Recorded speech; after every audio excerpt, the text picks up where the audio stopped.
तो क्या था हमारा point? Degree of flatness also, degree of flatness also called, degree of flatness also called eccentric, बार बार आ रहे हैं, eccentricity of ellipse, ellipse।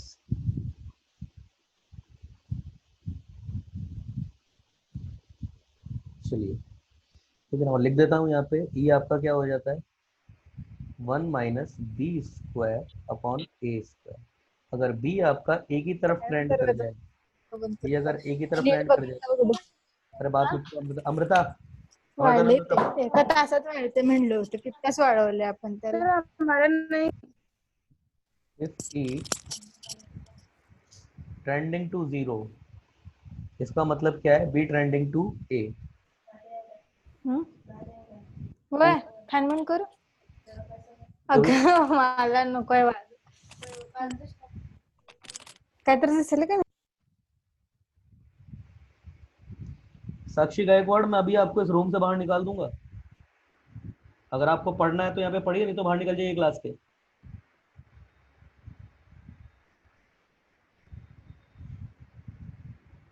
Stupid. उसी बिकम्स, खुद तो पढ़ नहीं रही, दूसरों को नहीं पढ़ने दे रही हो साथ में। Foci becomes closer and move towards centre. मतलब आपकी फोर्सेस हैं, पास आती है, मतलब कुल मिलाकर के पास आने का मतलब क्या है? देखो, सर्कल की कितनी फोकस होती है? सर्कल का एक ही फोकस होता है, वो कुछ कुछ कुछ उसका सेंटर होता है। अगर बी आपका एक ही तरफ ट्रेंड करेगा, इसका मतलब क्या है? शेप आपकी कुछ ना कुछ सर्क्यूलर होने लग जाएगी। और शेप सर्क्यूलर हो जाए, इसका मतलब दूसरी भाषा में क्या है? मतलब आपकी दो फोकस की जगह एक ही फोकस रह जाता है। वही बोला, forces become closer and move towards centre and ellipse become circle. इस कंसेप्ट को याद रखना, ये वाला अच्छा कंसेप्ट है ये। अगला, इफ ई ट्रेंडिंग टू 1, इसका मतलब क्या है? कि बी आपका 0 की तरफ ट्रेंड कर जाए। इसमें है एलिप्स, इसका मतलब है एलिप्स बिकम थिनर, मतलब एक स्ट्रेट लाइन की तरफ जो है वो अप्रोच करने लग जाएगा आपका सर्कल, है ना। चलिए नेक्स्ट फैक्ट देखते हैं इसके regarding. Distance of focus, distance of focus from extremities, extremity, extremity, extremity of minor axis is equal to a. भाई ये बहुत अच्छी बात लगी, इसको प्रूव कर लेते हैं थोड़ा। देखो, मैं रफ डायग्राम बनाता हूँ एलिप्स का। कहने का मतलब क्या है? सपोज ये एलिप्स है आपका, ये आपका एस होगा, ये आपका एस डैश होगा, ये आपका माइनर एक्सिस ये हो गई बी और बी डैश, और ये है आपका ए और ये है आपका ए डैश। तो इसका कहने का क्या मतलब है? कि आपके distance from focus of extremities of minor axes, मतलब कौन कौन सी डिस्टेंस की ये बात कर रहा है, वो डिस्टेंस बताते हैं। एक तो ये इस डिस्टेंस की बात कर रहा है, फोकस की माइनर, ये इसकी भी बात कर रहा है, इसकी, और ये इसकी भी बात कर रहा है। अब क्योंकि ये शेप ही आपका सिमेट्रिक है, तो आपका B S equal to B S dash equal to B dash S equal to B dash S dash, B S B dash S dash, B dash S dash B dash S, ये सब आ गए इसमें। ये आपका कितना होगा? देखिए यहाँ से लेकर के यहाँ तक ये डिस्टेंस क्या है? ए ई कॉमा 0, और ये तो आपका 0 कॉमा बी है ही सही। तो ये मेरे पास क्या है? ये मेरे पास हाइपोटेनस हो गया ना इस सर्कल का, ओ बी एस डैश का। तो ये सब मेरे पास क्या है? अंडर रूट, देखो ए ई का स्क्वायर प्लस बी स्क्वायर, और इसेंट्रिसिटी का फॉर्मूला यहाँ देखिए आप, इसेंट्रिसिटी का ये जो वाला फॉर्मूला है इसे देखिए, इसको अगर मैं देखूं तो ये e square a square equal to a square minus B square, कुछ कुछ ऐसा लिखा हुआ है। और अगर इसी को ही मैं अगर और थोड़ा सा अच्छे से लिख दूं तो ये मेरे पास ई square a square plus B square, ये मेरे पास क्या हो गया, ए स्क्वायर आ गया ना। दैट मीन्स ये जो टर्म लिखी हुई है वही ये अंदर लिखी हुई है। तो मेरे पास ये सारे नंबर किसके बराबर है, अंडर रूट ए स्क्वायर या फिर ए के बराबर है। तो यही मैंने कहा है कि आपके पास एक्सट्रीमिटीज ऑफ माइनर एक्सिस, ये जो माइनर एक्सिस के एक्सट्रीमिटीज है ना बी और बी डैश, इसकी किसी भी फोकस से डिस्टेंस ए के इक्वल होती है, यही मैंने कहा था। ठीक है, चलिए आगे देखते हैं, मैं क्लियर कर रहा हूँ पेज को। अगला फैक्ट देखते हैं, let me change the ink first. अगला पेज है मेरा, सॉरी अगला पॉइंट है मेरा, ये थोड़ा अच्छा पॉइंट है। Let P x comma y be any point on ellipse. भाई एलिप्स के ऊपर कोई पॉइंट है मेरे पास, P x comma y, ellipse बना देता हूँ पहले, रफ डायग्राम ही बनाएंगे इसका।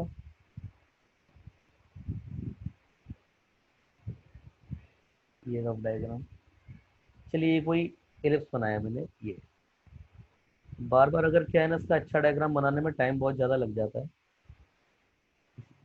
है ना। ये आपका ए वही नॉर्मल बीन है सबके, ये ए डैश है वही माइनस ए कॉमा जीरो, और ये आपका ए कॉमा जीरो, ठीक है ना। ये एस होगा आपका, ये आपका एस डैश होगा। सबको पता है इसके कोऑर्डिनेट क्या है, ए ई कॉमा जीरो, और इसके भी आपको कोऑर्डिनेट पता है आपको, minus A E comma zero. ये मैंने भाई यहाँ पर कोई एक पॉइंट लिया पी एक्स कॉमा वाई, यहाँ पर मैंने कोई एक पॉइंट लिया, अच्छे से बताना पड़ेगा इसको यार थोड़ा, हटाइए, चलिए ढंग से बना, हालांकि टाइम कम है, लीजिए भाई ये लीजिए, ठीक है ना, अब ठीक रहेगा। ये आपका, ये आपकी,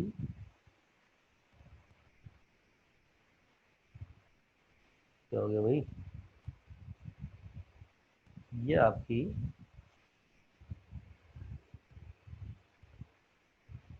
ये यहाँ पे, ये आपका यहाँ ये,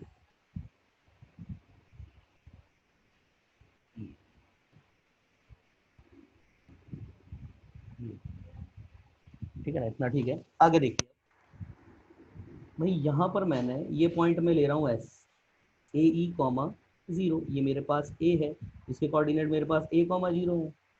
सिमिलरली यहाँ पर एस डैश होगा minus A E comma zero, और ये मेरे पास ए डैश है, coordinate minus A comma zero. ये मेरे पास बी है जीरो कॉमा बी, और ये मेरे पास बी डैश है zero comma minus B. Equation of circle मेरे पास क्या है, X square upon A square plus Y square upon B square equal to one. अच्छा रिजल्ट है, ध्यान से देखना। ये मेरे पास कोई पॉइंट पी है एक्स कॉमा वाई, ठीक है। अब मैं यहाँ पर क्या करता हूँ ना, मैं परपेंडिकुलर ड्रॉ कर रहा हूँ भाई, कहाँ से, इससे, ये मैंने परपेंडिकुलर ड्रॉ किया, ठीक है ना। ये परपेंडिकुलर जो ड्रॉ किया है इसको मैं नाम दे रहा हूँ एन, परपेंडिकुलर का नाम एन दे रहा हूँ मैं, एन। तो एन का जो मेरे पास कोऑर्डिनेट होंगे क्या होंगे, चलो एक्स कोमा वाई ना लेकर के एच कोमा के ले लेता हूँ। एच कोमा के इसलिए ले रहा हूँ ताकि आपको जो है कंफ्यूजन ना हो कि भाई इधर भी एक्स कोमा वाई यूज रहा है, एच कोमा के ले लेता हूँ, एच कोमा के। तो ये मेरे पास क्या हो जाएगा, एच कोमा जीरो, यही हो जाएंगे कोऑर्डिनेट। अब देखो ध्यान से देखिए, मेरे पास पी है एच कोमा के लिए मैंने ना, तो मैं इसको भी एच कोमा के कर दूँ, एच कोमा के, ये कर दिया, ठीक है। Be any point on parabola, then अगर इसके ऊपर ये कोई पॉइंट है तो सेटिस्फाइड करेगा, मतलब H square upon A square plus Y K, sorry K square upon B square equal to one. ध्यान से देखिए, ये उसको मैं, इसको मैं ऐसे लिख सकता हूँ, इसको मैं ऐसे लिख सकता हूँ आपका k square upon B square equal to one minus h square upon A square, या फिर a square minus h square upon A square, या फिर a minus h a plus h, minus h upon A square. अब देखिएगा, ये H है, ये मेरे पास ओरिजिन है जिसको सेंटर भी बोलते हैं, तो यहाँ से लेकर यहाँ तक तो एच, और यहाँ से लेकर के यहाँ तक ए। तो ये जो मेरे पास a प्लस एच है, इसको मैं सिंपली a डैश एन क्यों ना बोल दूं। इसी तरीके से ये यहाँ से लेकर यहाँ तक h है और यहाँ से लेकर यहाँ तक ये a है, तो इसी तरीके से मेरे पास ये जो a n है, मतलब ये यहाँ से लेकर यहाँ तक की डिस्टेंस, ये a यहाँ से यहाँ तक सब्ट्रैक्ट कर दूं, तो इसको मैं a माइनस एच क्यों ना बोल दूं। Put the values, put the values. और दूसरा, ये जो मेरे पास k है, ये जो मेरे पास k है, k मेरे पास कितना है, यहाँ तक ही तो है। तो ये मेरे पास, ये यहाँ तक की अगर मैं इस वैल्यू को देखूँ, ये यहाँ से लेकर के ये जो यहाँ तक है, ये तो मेरे पास पी एन ही तो है, वाई कोऑर्डिनेट ही तो है। तो ये जो मेरे पास के है, एंड ये जो मेरे पास के आया है, इसको मैं पी एन बोल देता हूँ। अब मैं पुट द वैल्यूज, जैसे ही मैं वैल्यूज रखता हूँ तो मेरे पास क्या आ गया, P N square upon B square equal to A dash N upon A square. ये बहुत इंपॉर्टेंट रिजल्ट है भाई, where n is foot of perpendicular from P H comma K to major axis of ellipse। ये है भाई बात, ये P N आपका, ये एक इम्पॉर्टेंट रिजल्ट है, और ये आपको अगर याद रखना होगा ये आपको रिजल्ट, ठीक है ना। इसको कुछ कई बार इसको ऐसे भी लिख दिया जाता है कि P N upon A N dot A dash N,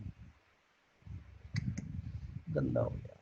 इसको कई बार ऐसे भी लिख दिया जाता है कि P N upon A N into A dash N, इस पूरे का square equal to b upon a, इस पूरे का स्क्वायर, ऐसे भी लिख दिया जाता है इसको। ठीक है, वो जैसे भी लिखा जाए वो प्रॉब्लम नहीं है, बट ये रिजल्ट है, आपको याद रखना होगा, ठीक है ना। चलिए नेक्स्ट देखते हैं, अच्छा रिजल्ट था ये। नेक्स्ट हमारा रिजल्ट देखते हैं।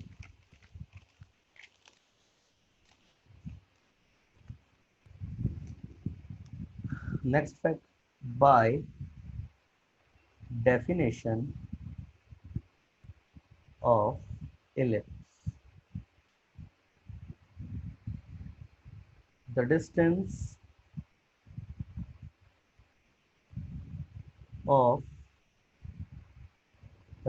of any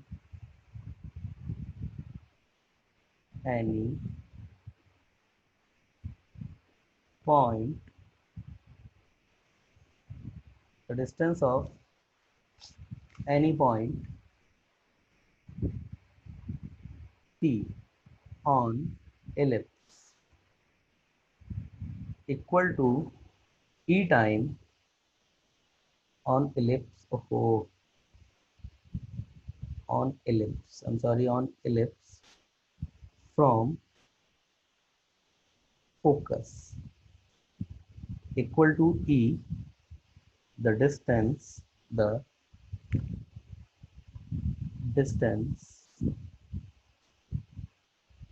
of point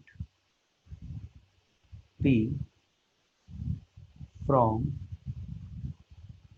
corresponding directrix. ठीक है ना, कोई ऐसी बड़ी चीज नहीं है, वही है कि किसी भी पॉइंट की किसी फोकस से जो डिस्टेंस है वो ई टाइम होगी उसी कॉरस्पॉन्डिंग डायरेक्ट्रिक्स से। तो ये कॉरस्पॉन्डिंग डायरेक्ट्रिक्स जो है उसको बताने के लिए दोबारा से ये फैक्ट में मैंने दोबारा लिख दिया इसको।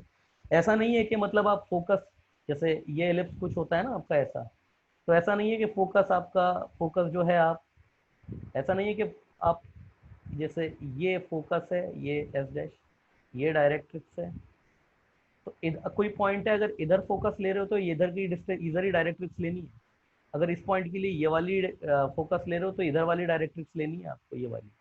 ऐसा नहीं है कि फोकस ये ले लें और डायरेक्ट इधर की ले लें, ऐसा मत कर देना, गलत आ जाएगा क्वेश्चन आपका अदरवाइज।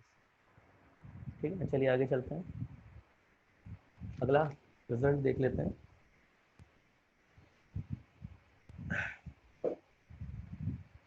Basic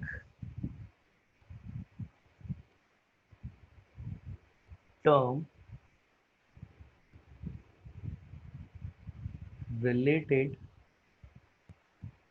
to LX। कुछ बेसिक टर्म्स हैं, कुछ नाम है, जैसे पैराबोला में हम लोगों ने देखे थे, सेम उसी तरीके से है। और काफ़ी डेफिनेशन भी बहुत सिमिलर सी है ना। पहले मैं बना देता हूँ इसका एक डायग्राम, रफ डायग्राम जैसा भी बनता है इसका, पहले तो वो बना देते हैं एलिप्स का। तो पहला तो ये आएगा, यहाँ बनाते हैं साइड, ये लीजिए।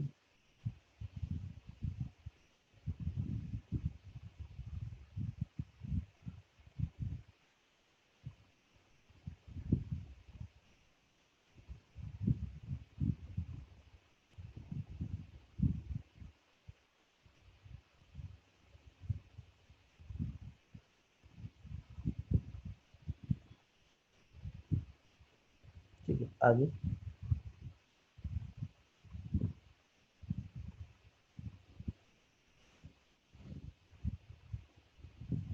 आगे देखते हैं। तो इसको पहले मैं नेम्ड कर देता हूँ, ओरिजिन, मतलब ओरिजिन नहीं बोलेंगे अब इसको, क्योंकि मैं जनरल जो है वो ले रहा हूँ। ओरिजिन नहीं बोलेंगे, सेंटर बोलेंगे, क्योंकि कहीं भी हो सकता है ना ये सेंटर। ये आपका फोकस, ठीक है ना, और ये भी आपका फोकस एस डैश, और ये B, B dash minor axis, ये वर्टेक्स ए, ये आपकी वर्टेक्स ए डैश। सिमिलरली मुझे यहाँ पे डायरेक्ट्रिक्स भी बनानी पड़ेगी है, ये कोई सपोज डायरेक्ट। सिमिलरली यहाँ भी सपोज ये कोई डायरेक्ट्रिक्स,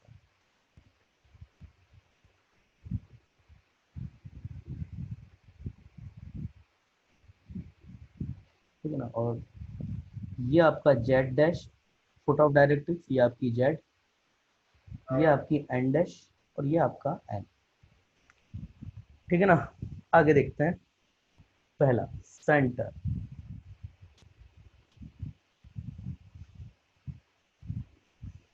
सेंटर,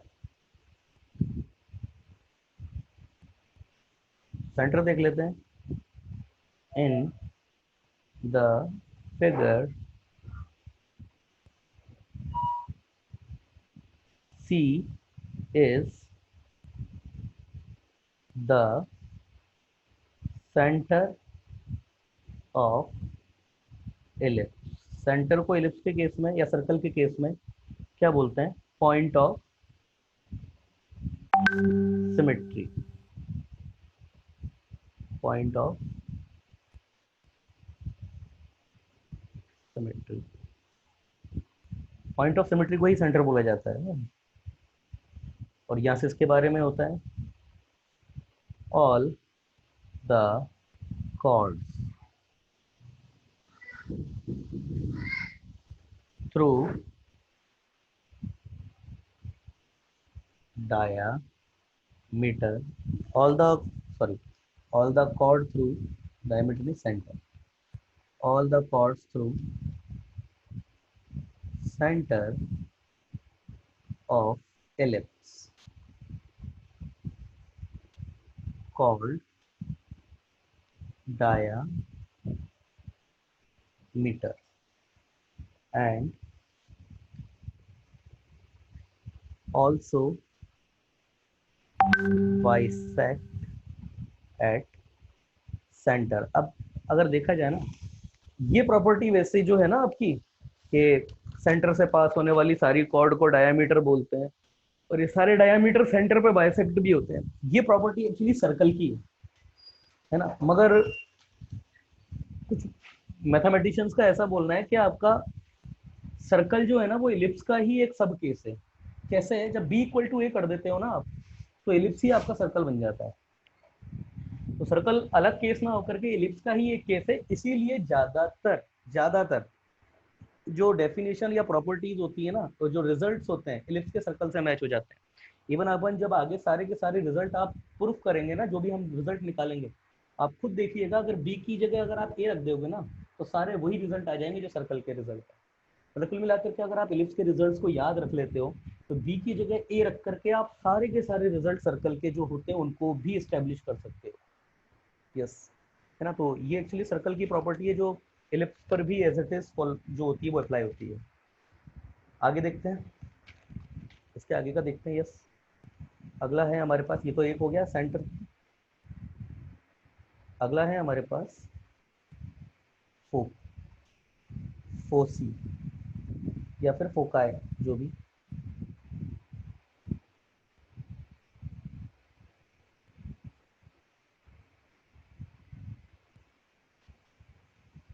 तो क्या है ये?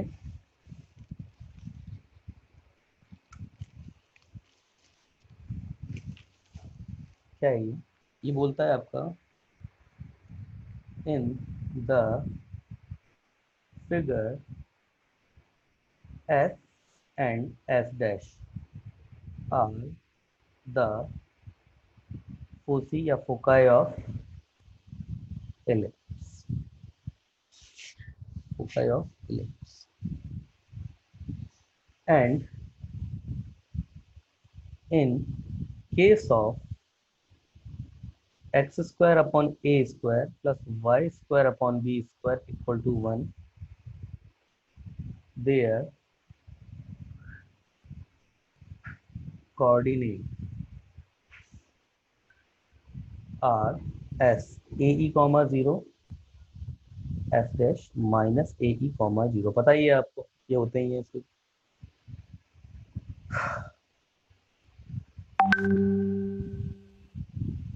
The line containing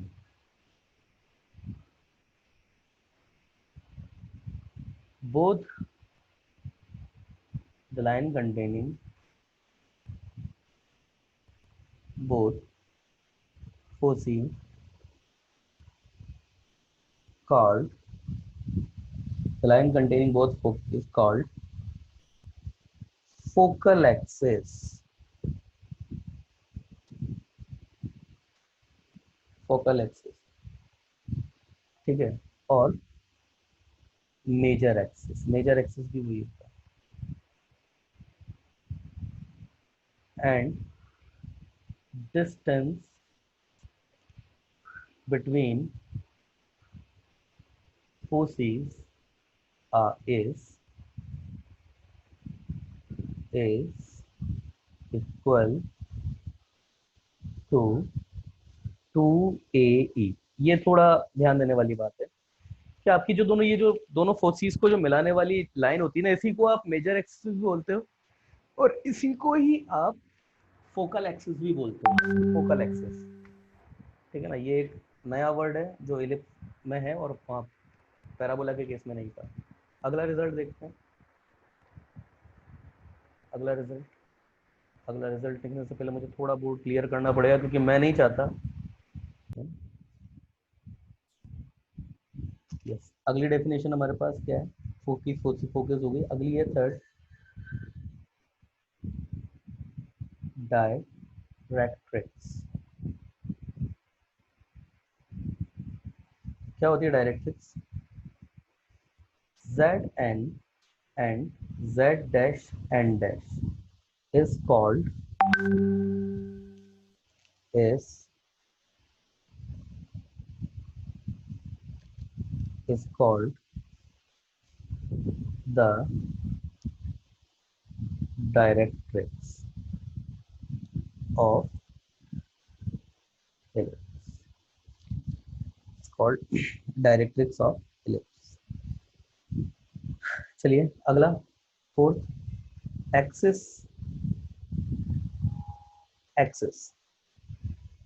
line A dash and B dash are axis of ellipse। are axis of ellipse. The intersection point of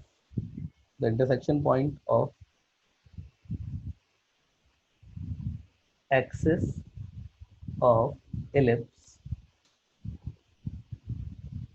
called center of ellipse. देखिए axis of ellipse क्या है, ये मेजर एक्सिस और minor axis होती है, यही आपकी axis of ellipse होती है। तो जो पैराबोला हम स्पेशल पैराबोला पढ़ते हैं, X square upon A square plus Y square upon B square equal to 1, वहाँ पर आपकी ये जो मेजर माइनर एक्सिस होती हैं वो एक्स एक्सिस और वाई एक्सिस हो जाती है रेस्पेक्टिवली।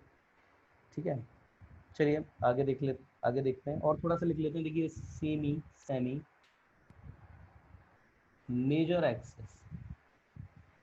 एक्सिस की लेंथ कितनी होती है 2 है, और सेमी मेजर आपकी कितनी हो जाएगी। देखिए सेमी मेजर एक्सिस अगर मैं बात करूं तो सी ए है क्या मेरे पास, ए डैश, ये मेरे पास मेजर एक्सिस है। और अगर सेमी मेजर एक्सिस की बात करूं तो सी ए या फिर सी ए डैश, बात एक ही है, वो स्मॉल ए हो जाएगा। और सेमी माइनर एक्सिस ये मेरे पास कितना हो जाएगा, सी बी या फिर सी बी डैश, ये मेरे पास स्मॉल बी हो जाएगा। ठीक है, चलिए आगे देखते हैं। Fifth, vertex, the point where major axis meets to ellipse, the point where major axis meets to ellipse called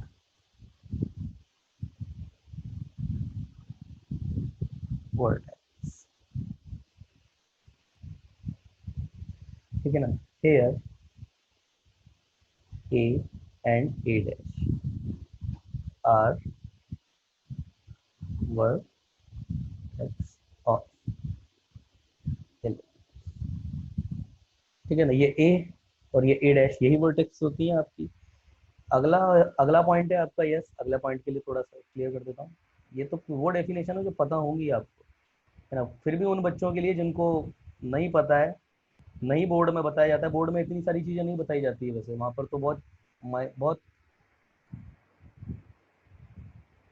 shrinked syllabus है आपका इसका इलिप्स कॉनिक का, बस डेफिनेशन है और उसी पे बेस्ड क्वेश्चन भी आता है। ठीक है ना, अगला है आपका six, ordinate and double ordinate, ordinate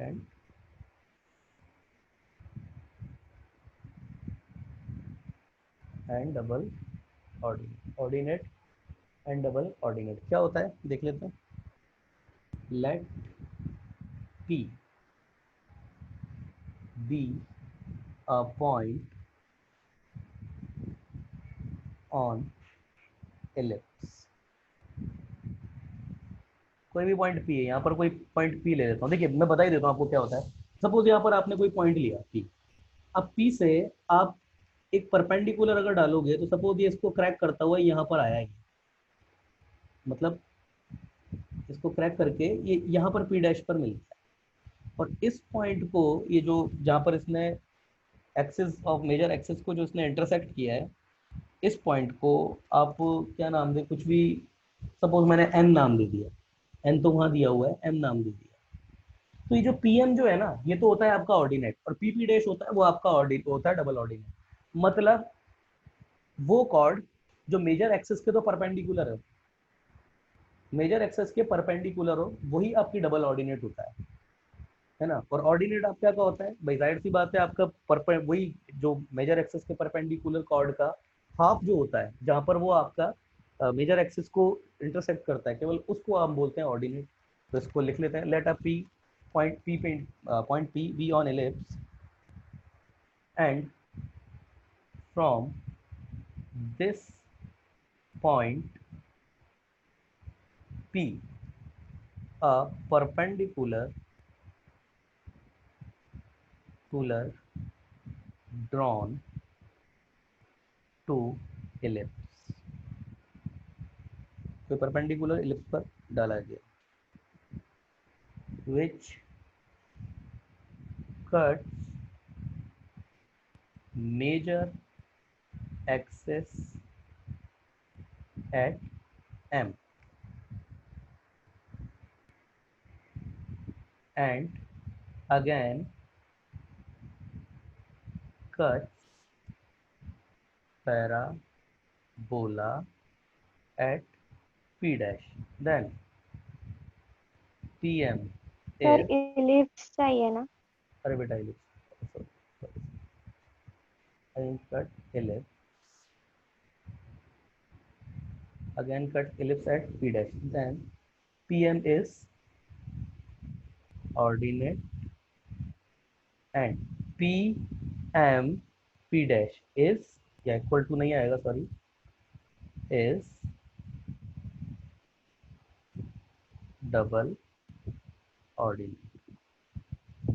जैसे आपको ये बात पता होगी कि कोई भी पॉइंट है उसका एक्स कोऑर्डिनेट आपका एप्सिका होता है और वाई कोऑर्डिनेट आपका ऑर्डिनेट होता है, तो वहां से भी इस डेफिनेशन को देखा जा सकता है। ऑर्डिनेट आपका क्या होगा, केवल वाई कोऑर्डिनेट। डबल ऑर्डिनेट क्या होगा, वाई कोऑर्डिनेट जो होगा वो दो बार, तो दो बार ऊपर और नीचे से मिलेगा, सेम मिलेगा। इस पूरी लाइन का एक्स कोऑर्डिनेट इस पूरी लाइन पर कांस्टेंट रहेगा, वाई कोऑर्डिनेट जितना पी का है उतना ही पी डैश का होगा, पर नेगेटिव पॉजिटिव का फर्क पड़ जाएगा due to symmetricity of ellipse.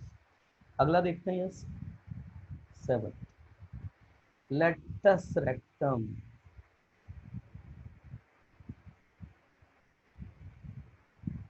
ठीक है, तो लेटस रेक्टम क्या होता है,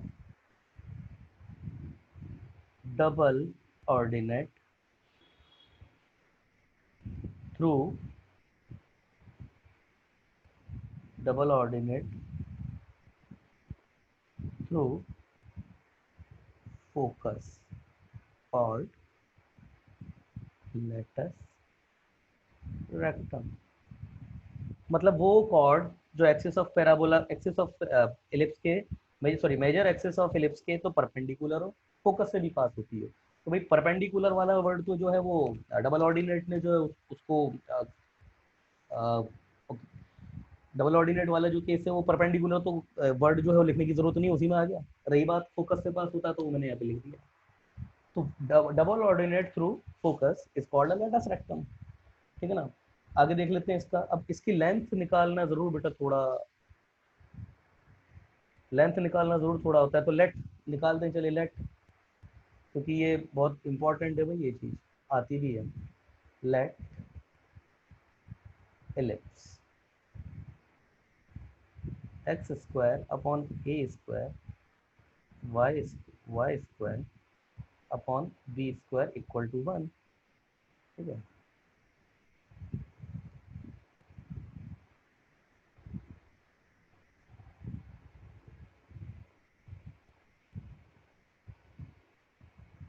वाई स्क्वायर इक्वल टू 1। अब यहाँ देखिए, मैं अगर फोकस से इसके पास कराऊँ, फोकस से पास कराने के लिए अब इसको तो हटा देते हैं, इस लाइन का तो काम रहा नहीं, पी और पी डैश का, तो इसका तो काम हटा देते हैं, एम को भी हटाइए। अब मैं लेटस रेक्टम बनाता हूँ, तो मेरे को इस एस से पास कराना पड़ेगा इसको। ये मैंने एस से पास कराया इधर, इधर भी ये मैंने एस से ऊपर पास कराया। ठीक है ना, तो ये मेरे पास इसको, और इधर भी सेम यही लाइन, इधर मैंने ये इसको बोल, इधर ये नीचे भी,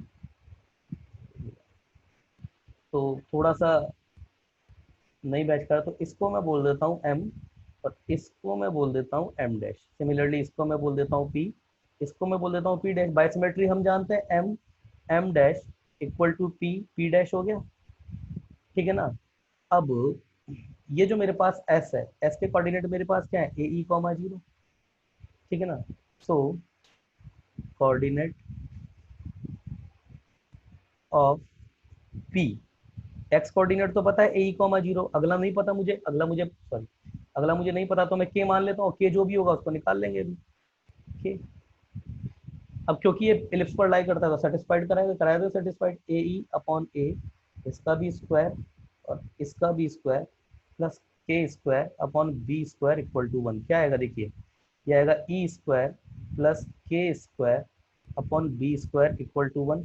तो के स्क्वायर कितना आ गया मेरे पास, देखो ध्यान से देखना, 1 minus E square into b square. मगर हम ये बात जानते हैं कि ई स्क्वायर इक्वल टू मेरे पास कितना आ जाता, 1 माइनस बी स्क्वायर अपॉन ए स्क्वायर था, ये था मेरे पास। तो मैं इसको इधर लेके जा रहा हूँ और यहाँ से मेरे पास क्या चीज निकल के आएगी कि बी स्क्वायर अपॉन ए स्क्वायर, ये मेरे पास 1 माइनस ई स्क्वायर आएगा। भैया अच्छे से देखिएगा, ये वैल्यू उठा करके यहाँ रख रहा हूँ इसमें, और जैसे मैं पुट द वैल्यूज और जैसे ही मैं वैल्यूज को पुट करूंगा, देखो के स्क्वायर कितना आ जाएगा, ये आ जाएगा मेरे पास बी स्क्वायर अपॉन ए स्क्वायर इंटू बी स्क्वायर। तो के मेरे पास कितना आ गया, plus minus B square upon ए, ये आ गया। तो इसका मतलब ये कोऑर्डिनेट मेरे पास कितना हो गया, a E comma b square upon a. Similarly ये मेरे पास कितना हो गया, a E comma minus B square upon a. Similarly ये कितना हो गया, माइनस ए ई, ए इसका माइनस हो गया ना, comma minus B square, sorry plus का बी स्क्वायर अपॉन ए, और ये मेरे पास minus A E B minus का बी स्क्वायर अपॉन ए, ये हो गया। तो मेरे पास नाउ पी पी डैश मेरे पास कितना आ गया, 2 B square upon A equal to M M dash. तो ये आपको लेंथ ऑफ लेटस रेक्टम याद रखनी है। पैराबोला के केस में कितनी आई थी, 4 है, इसके केस में कितनी आती है, 2 बी स्क्वायर अपॉन ए। ये याद रखना है आपको, 2 बी स्क्वायर अपॉन ए इसकी लेंथ होती है, रटी हुई होनी चाहिए भैया अब ये बात, ठीक है। चलिए क्लियर कर देता हूँ स्क्रीन को, और चलिए क्लियर ना भी करें तो कुछ लिखने के लिए तो बना ही लेते हैं स्पेस। ये गया,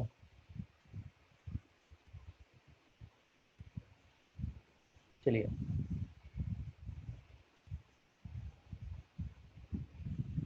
ठीक है ना। ये सारे इंपॉर्टेंट रिजल्ट हैं इसके एलिप्स के, पैराबोला के केस में क्या आते हैं। यस, अच्छा एक और चीज मैं आपको बात बता दूं, आज मैं आप सब बच्चों को हैंडबुक दूंगा। एक हैंडबुक क्यों दूंगा, क्योंकि जो पैराबोला के जो इंपॉर्टेंट रिजल्ट्स हैं, ताकि वो सब आपको एक ही जगह मिल जाए, और उनको सारे डेरिवेशन मैंने बता दिए हैं, तो सब रट जाने चाहिए अब आपको। अगर वो सारे फॉर्मूले आपको रट गए, रटना तो खैर अच्छा वर्ड नहीं है, याद हो गए, क्योंकि रटा तब जाता है जब उनके पीछे का रीजन एक्सप्लेन्ड ना हो, तब आप किसी चीज को याद रखते हो तो उसको बोलते हैं रटना। यहाँ रटना नहीं होगा, क्योंकि मैंने सारी चीजें आपको प्रूफ करके बताई हैं। वो सारे फॉर्मूले अगर आपको याद हो गए ना, तो आपका पैराबोला का क्वेश्चन गलत नहीं हो सकता। तो वो आज आपको हैंडबुक जो है मैं दे दूंगा, अभी वारके सर के पास पड़ी हुई है, आज आपको मिल जाएगी, ठीक है ना। चलिए लिख देते हैं, पी के कोऑर्डिनेट हमारे पास कितने हैं, a E comma b square upon a, P dash का कितने हैं, a E comma minus B square upon A.